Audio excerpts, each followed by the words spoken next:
renewable capacity factors, especially in Namibia, Mauritania, South Africa, Egypt, and Morocco. Africa's choice is whether to be a passive site of resource extraction or a proactive architect of the green energy economy. With the right policy framework, investment enablers, and regional coordination, green hydrogen can and must be backbone of a new African industrial era. South Africa's approach to green hydrogen is not aspirational. It is deliberate, structured, and already underway. As a country, we have a clear choice to develop hydrogen not just as a climate response, but as a catalyst for reindustrialization, economic transformation, regional competitiveness, and energy sovereignty. We are also positioning ourselves in the value chain, not just at the resource end. The Department of Trade, Industry and Competition is working closely with industry to localize key components of the hydrogen economy, including electrolyzer manufacturing and fuel cells assembly. Our platinum reserves, nearly 75% of the world's known supply, make us uniquely competitive in this space, particularly in proton exchange membrane fuel cell technology. The global race to scale green hydrogen is accelerating. According to the Hydrogen Council and McKinsey, over 1,000 hydrogen projects have been announced globally, representing over $570 billion in planned investments, of which roughly 1/3 is targeted for final investment decisions by 2030. Countries that succeed in attracting a meaningful share of this capital are those that present clear regulatory pathways, cost-competitive logistics, and dependable offtake arrangements.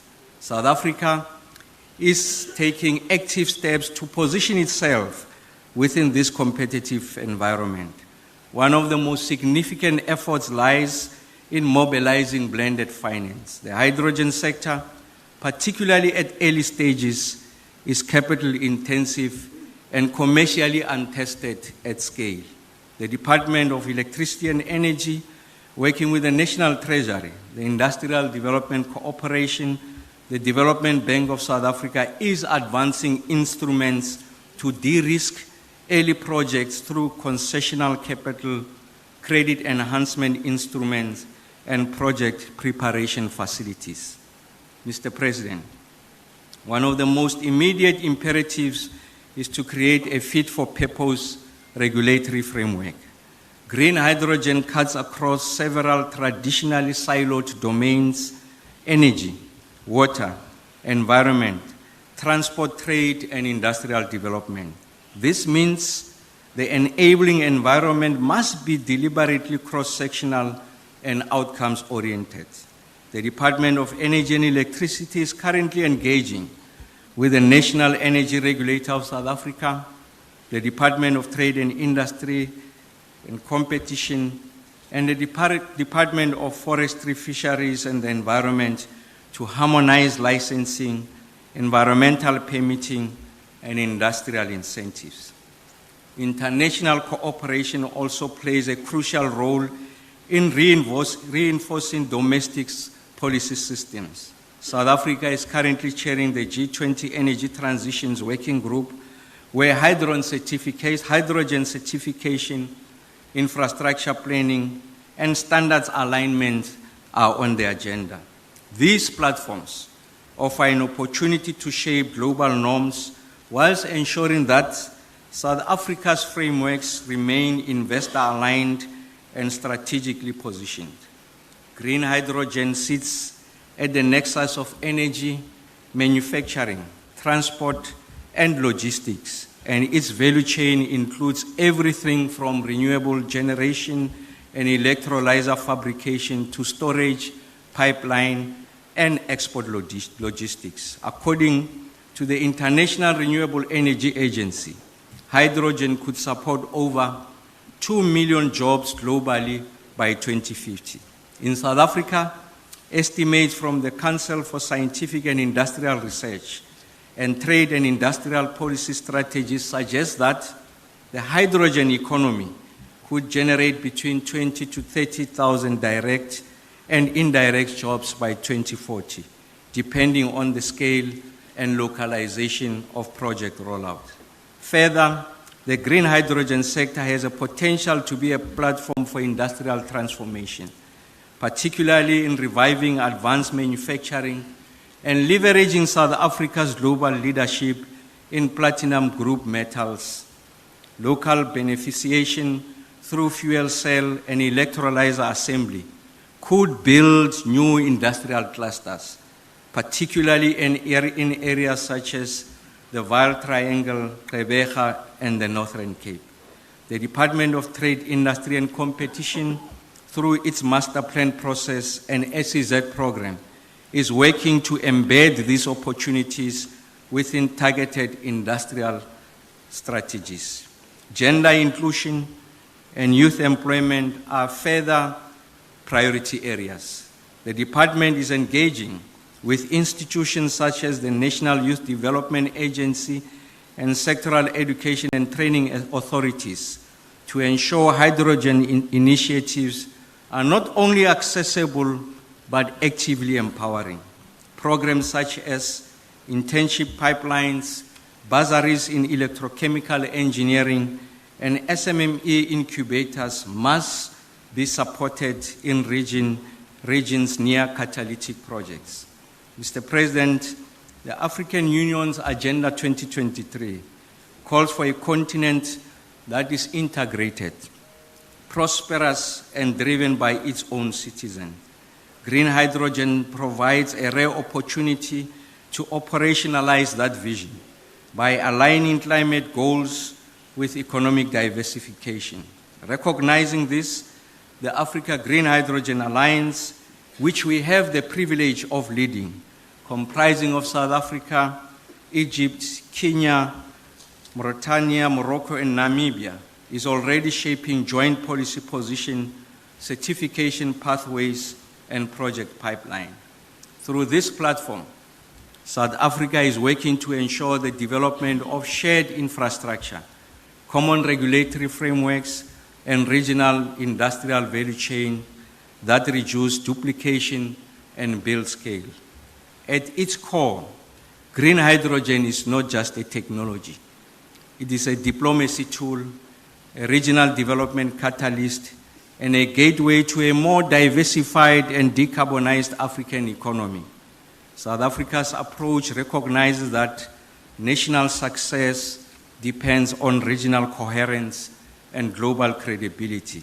This summit and the partnership it inspires must be seen as part of a longer arc, one that repositions Africa not as a climate victim, but as a solutions provider in the global energy transition. Let this summit mark a turning point from ambition to alignment, from planning to implementation. Africa has the resources, the partnerships, and the resolve to lead in the emerging green hydrogen economy. What remains is to move with urgency, and coherence. Let us ensure that the decisions we take here today resonate far beyond this room, across borders, sectors, and generations.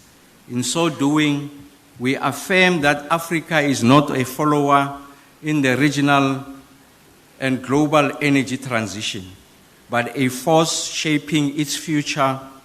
Indeed, in the words of Kwame Nkrumah, I quote, "We face neither east nor west. We face forward," close quote. Thank you very much, Mr. President.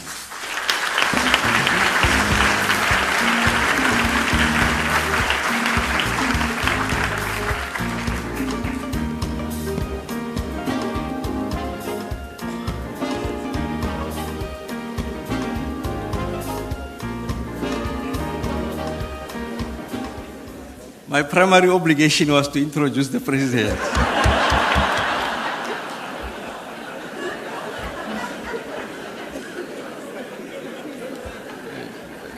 It's a career-limiting omission, that one. But the advantage I have is that I have the switch, he knows. He kicks me out, I go with the switch. I've caucused Deputy Minister Graham Murray. She agreed, they kick me out, we go together with the switch, so that much. It's a great honor for me to invite the President of the Republic, the President of South Africa, but also someone who has championed the cause of green hydrogen. You'd have picked up in the delivery of the State of the Nation address, he makes the point that we must resolve the economic question, the growth question. And he has identified that green hydrogen is one of the principal enablers of that reimagined future and the need for us to grow this green hydrogen agenda. But also, we mentioned yesterday that initially when he inaugurated this, we call it the South Africa Green Hydrogen Conference, and the President had a different view, as that for us to be able to harness the renewable energy endowments, it's important that we are deliberate and intentional, and we configure the conference to embrace the potential of the continent. Hence the Africa Green Hydrogen Conference. That's an idea of the President, and our intention is to make sure that, as the Premier of the Western Cape makes the point, from power points to megawatts, gigawatts. Okay, I'm underestimating. So it gives me great pleasure. Yes, speaking in tens of megawatts. It gives me great pleasure to invite the President to the stage to deliver the keynote address and give us a message of what needs to happen from here going forward. Thank you.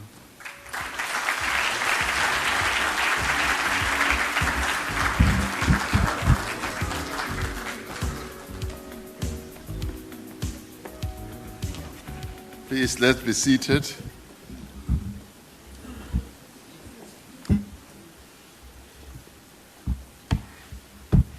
Program Director, Your Excellencies from a number of countries on our continent, ministers here present, and officials and business leaders from all over the world, particularly our key trading partners and investing partners. As I was walking in,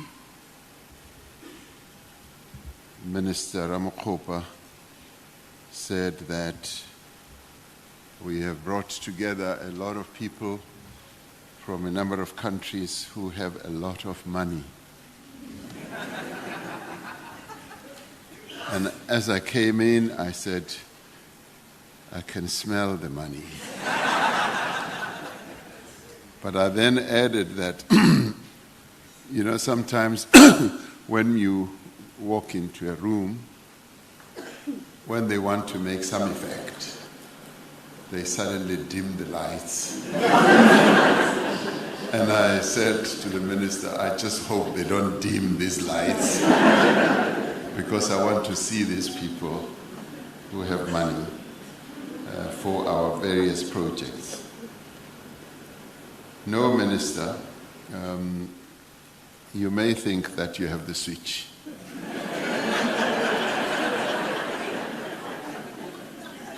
But I don't want to reveal the secrets of our continuous conversations, because each time our grid runs into problems, the minister is the first to either run to me or call me and say, Mr. President, we're facing overload in this area and that area.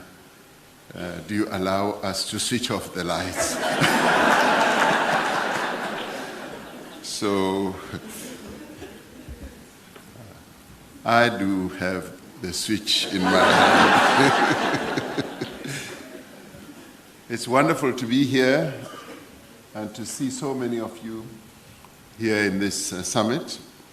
And I'd like to say, and the Premier of our Western Cape province has welcomed all of us. And for a minute I was telling him that as he gets really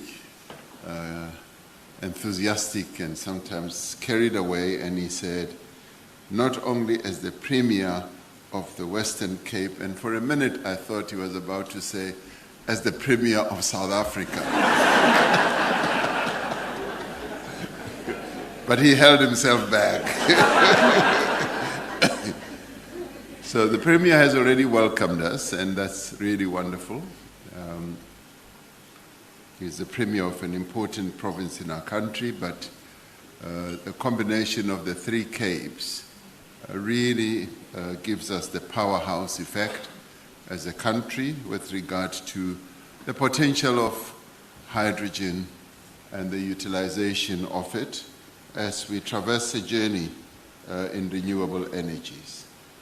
Now, this summit, many of you may recall, started off in 2022 as a platform for South Africa to articulate its national vision and to convene the country's hydrogen ecosystem. Now, this summit provides what I call a platform for a shared continental great ambition. This is the inaugural Africa Hydrogen Summit, and the Minister is correct in saying, I did say, let's dub it the Africa Summit, a Hydrogen Summit. And I'm rather glad that he acceded to that, and his colleagues, that we are actually holding this as the Africa Hydrogen Summit. Our beloved continent, Africa, the cradle of humanity, as our Premier said here, is uniquely positioned to become a major player in green hydrogen because it has abundant renewable resources that manifest themselves in high solar irradiation, strong winds, and hydropower potential. The vast land of our continent has also, or it lends itself to large-scale renewable energy projects. We are therefore perfectly placed to leverage the global shift towards cleaner energy sources for our collective advantage as the entire continent. Green hydrogen is a way to marry our continent's mineral riches with our renewable energy endowments to decarbonize particularly heavy industries, to create jobs, to stimulate investment, and to unlock inclusive growth across the various borders. Now, the growing global demand for clean hydrogen as countries decarbonize their industries, as they decarbonize transport, as they also embark on energy systems, presents unlimited opportunities for our continent. Now, as demand for green hydrogen grows, so does demand for the platinum group metals, and Minister Ramaphosa touched on that, sustaining and expanding our continent's mining and refining industries. So in a way, and in many, many ways, Africa is rising to meet this moment of opportunity and potential. And many people would argue that, yes, this truly is Africa's century. The Africa Green Hydrogen Alliance brings together a number of African nations, including, as we heard, Egypt, Kenya, Mauritania, Minister Ramaphosa referred to them, Morocco, our immediate neighbor, Namibia, as well as our own country, South Africa. More than 52 large-scale green hydrogen projects have been announced across the continent, and these include the Guha Green Ammonia project in South Africa, the Amman project in Mauritania, and the project Nouri in Morocco. Now, these are big and mega projects. The Alliance's ambition targets 30 to 60 million tons of green hydrogen production by 2050.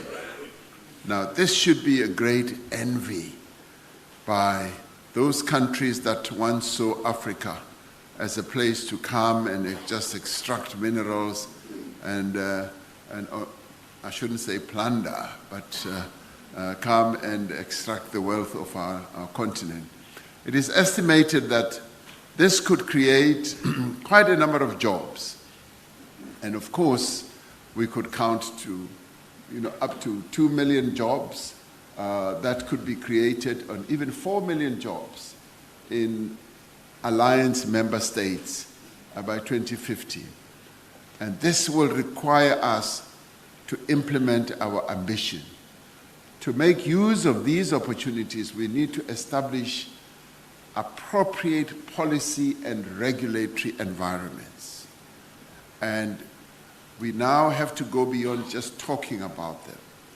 Minister Ramaphosa referred to this, and I'm rather glad that this is the discussion that is going on in a number of our countries, in the alliance states.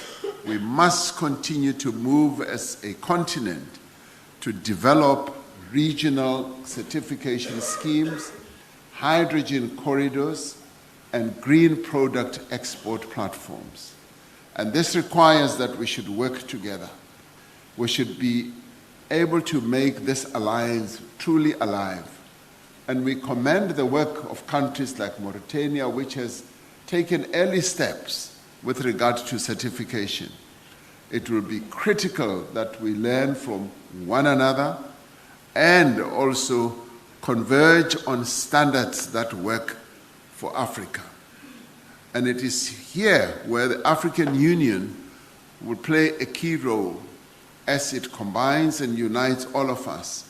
And we now have officials who have been put in key positions, like my sister Lerato Mataboge, who are going to make sure that, yes, we move towards proper systems, proper regulatory processes. The recently launched Green Hydrogen Project is a consolidation of 35 underlying studies, providing the most comprehensive insight to date into the continent's green hydrogen potential. A number of recent global developments further support our continent's potential on green hydrogen and enhancing this ecosystem. The H2 Global mechanism is opening its second bidding window with one of the 4 lots allocated to our continent. The African lot, which is gladly funded by one of the countries that is participating here, Germany, will guarantee offtake for successful projects on our continent.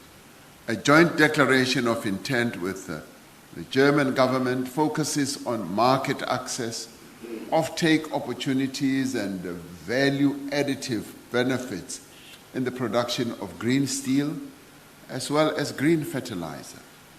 And we've been talking about fertilizer in various summits, and I recall how at the G7 we spoke about fertilizers, even beyond the shortage of fertilizer in the wake of the Ukraine-Russian conflict.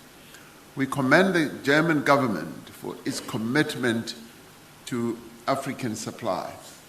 For South Africa's part, we have made advances towards building the green hydrogen industry.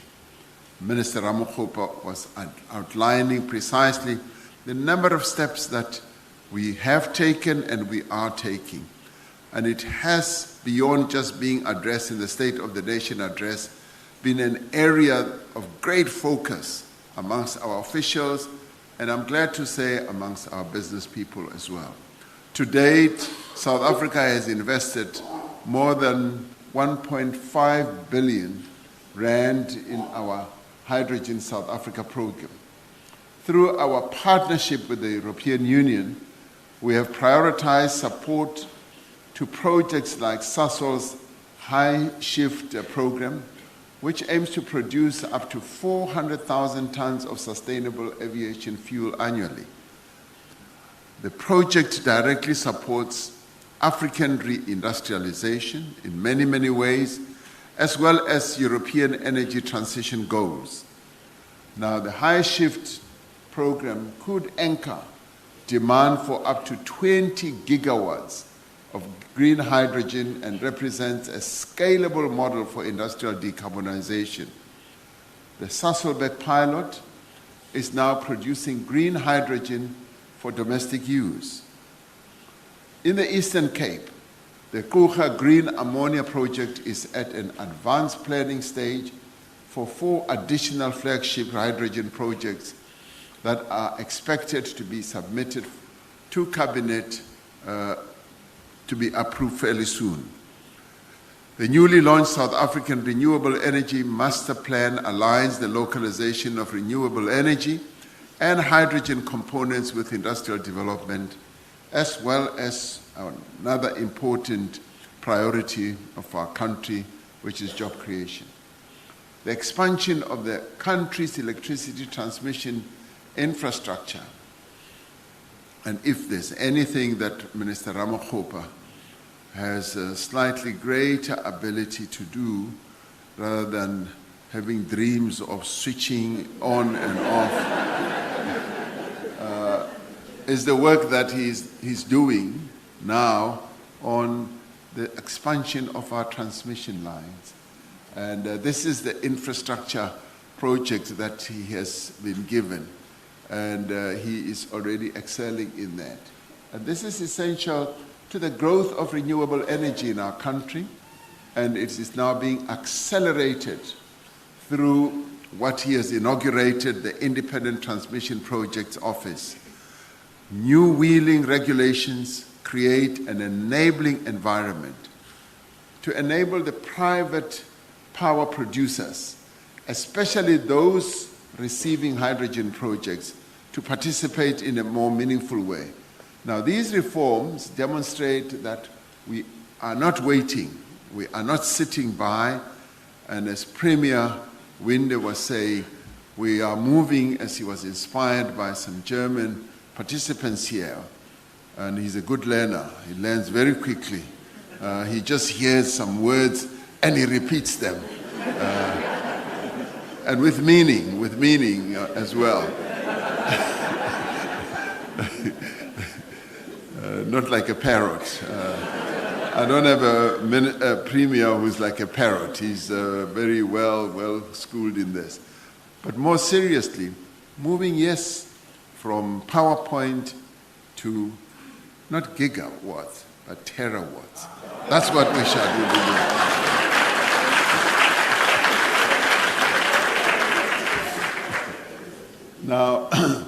Now, all this needs to be supported by research, because we need to base what we do on science.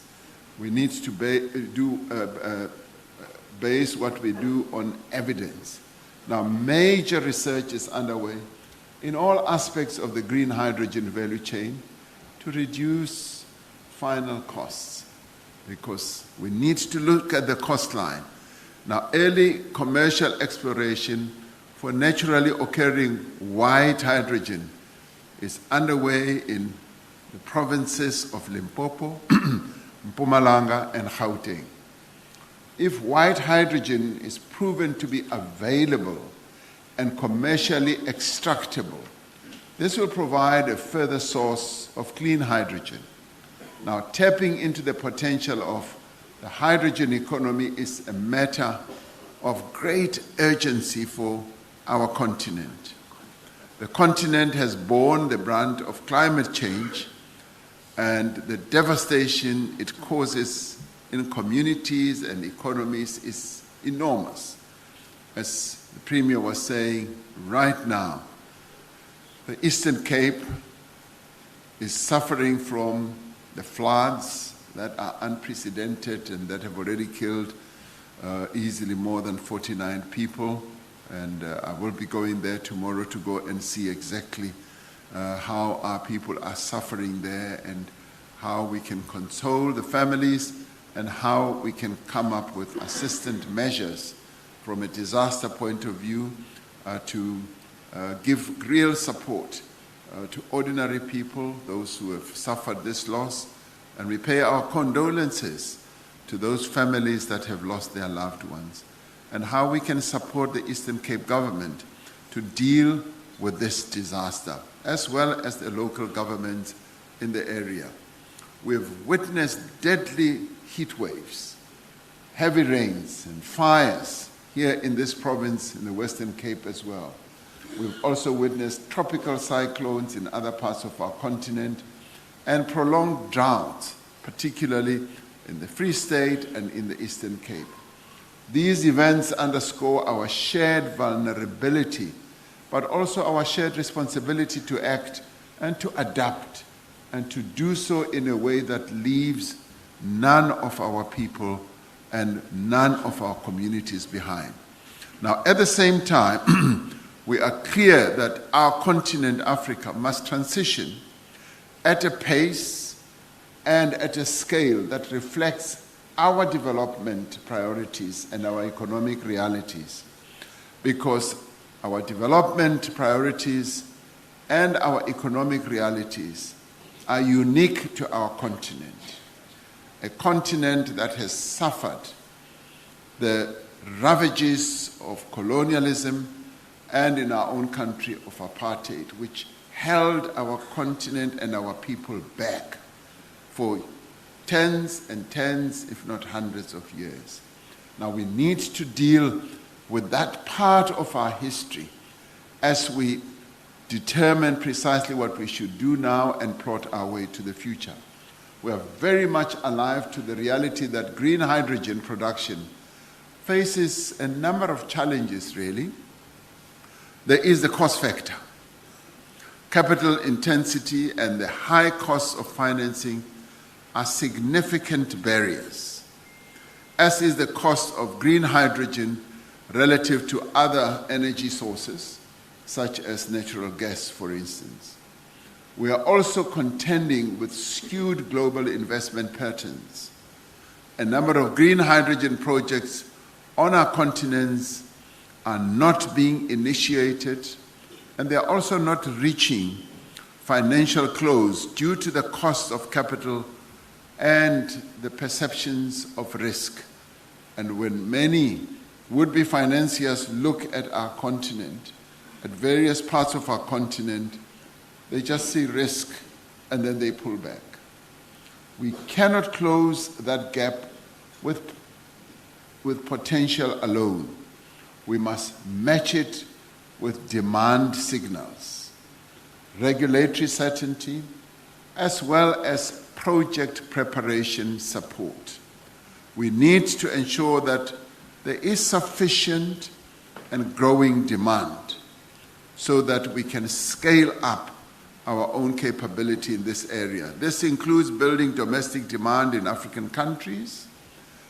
In this regard, the launch of the green hydrogen production for mobility in Sasolburg, for instance, as well as policy enablers for domestic offtake, are important foundational steps that need to be taken. As we explore these exciting and unprecedented opportunities, we must work to address the impediments to growth in this industry. In 2024, the International Energy Agency reduced the global 2030 hydrogen forecast or growth forecast. It said that the sector is now maturing and moving possibly beyond the hype observed in recent years. It said that understanding among stakeholders about where the real opportunities for hydrogen lie and where efforts must be made is now much more stronger. Now, tempered by these realities, it is this summit that you are attending today that must not only be a platform for ideas, and as we said, you'll be seeing lots of PowerPoints. You need to move beyond those ideas that are projected in the PowerPoint and begin to deal with how we can turn all these ambitions into real commitments that are implementable. We must therefore put our continent, particularly the African voice, at the center of global energy rulemaking. We must be the authors of our own future. And that is why I did say I'd like us to dub this an Africa Green Hydrogen Summit. During its G20 presidency, as you heard, South Africa has chosen to prioritize just energy transitions as engines of economic growth and social development. We will be proceeding to Canada to attend the G7 in just a few days. And this is the message that we will be projecting to the leaders of the G7, that our remit, our objective with our G20, South Africa's G20, is to focus precisely on issues of energy. The African Green Hydrogen Summit is an important part of the vision that we are going to project there. Hydrogen is a bridge to a new export industry for African countries. It is an enabler to Africa's energy independence and climate resilience as well. More importantly, hydrogen in the end is an anchor for industrial transformation as well as infrastructure investment. Now, all of us, whether you are on the continent or extra Africa, I would like to believe that we are called upon to join hands to build this bridge together as Africans, as partners, and as builders of a green, prosperous, and inclusive future. Inclusive future, yes, for us here in Africa, but an inclusive future for the global community as well. And if we infuse this type of approach in what we will be talking about at this summit, in what we will be doing, the projects that we will be embarking upon, the future for Africa and the future for humanity becomes a lot brighter. I wish you the very best as you carry on with your summit and come up with the clever ideas that I know you will come up with. Thank you very much.